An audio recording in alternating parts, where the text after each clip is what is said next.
big myth about groups that many men hold is, especially groups that are related to medicine, psychology, social work, and the helping professions, is that groups are a place where people are supposed to reveal their deepest secrets and self-disclose and spill their guts and be emotional, and that's terrifying. So that's a myth. So they say, why would I do that?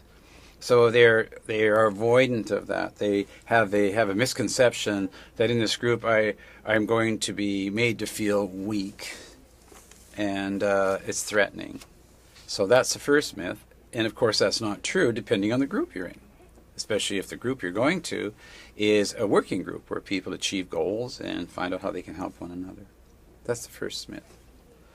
The second myth is, and it comes from male socialization again, a myth about that they can be self-sufficient and they can look after their own problems, and so they would be like to be stoic and live and take this on their own as an individual. And of course that's not the case. In fact, that often leads to the risk of isolation and depression. There are other psychological challenge men entering the groups. There's a lot of myths about well, if I have a prostate surgery and I have sexual or erectile dysfunction, I'm not a man anymore.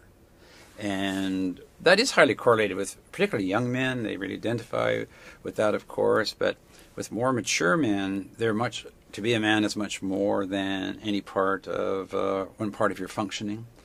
And so they fear that they are going to be just focused on what they can't do. But in fact, in the group, when their life review, we get to hear from them, like, you're consider yourself an awesome grandfather to your grandchildren. That's a sign of being a man.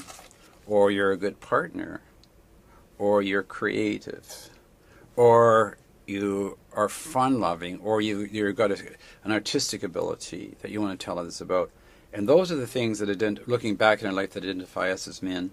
What are good men? They're defined in many ways, so we focus on the other ways. So we kind of help them recover their identity as a man, not tied to an organ function.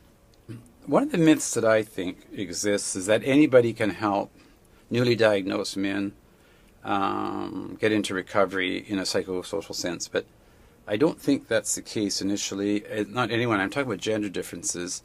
I think that when women, well-intentioned as they are, meet with the man and say things like, I can understand what happened to you, well, the men would say, how could you understand?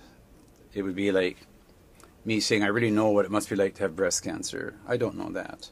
So a myth is that almost anybody, regardless of gender, can help work in this area, and I think that's not true at the beginning stage. In terms of when people enter, many women can recommend men go forward, but I think it's because it's so tied to masculine psychological forms that other men in the room are seen as understanding, because they, whether they have cancer or not, understand how pride gets in the way, how the need to be independent is so important, and they can laugh with each other about how they buy into myths, masculine myths that are actually not too helpful in the end, but they're there. So a myth is that anybody can help initially. No, I don't believe they can. I think that the best way to invite a man into a group is to have another man who's also had prostate cancer, who may be a paraprofessional on our team, and goes and talks to him, has coffee.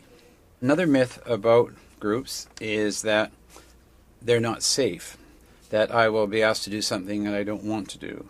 But in our groups, for instance, there are rules and regulations and agreements that people have the right to pass. They don't have to speak until they want to speak. There's a leader who is highly protective and ensures that nobody is scapegoated, that people are not shamed or belittled. In fact,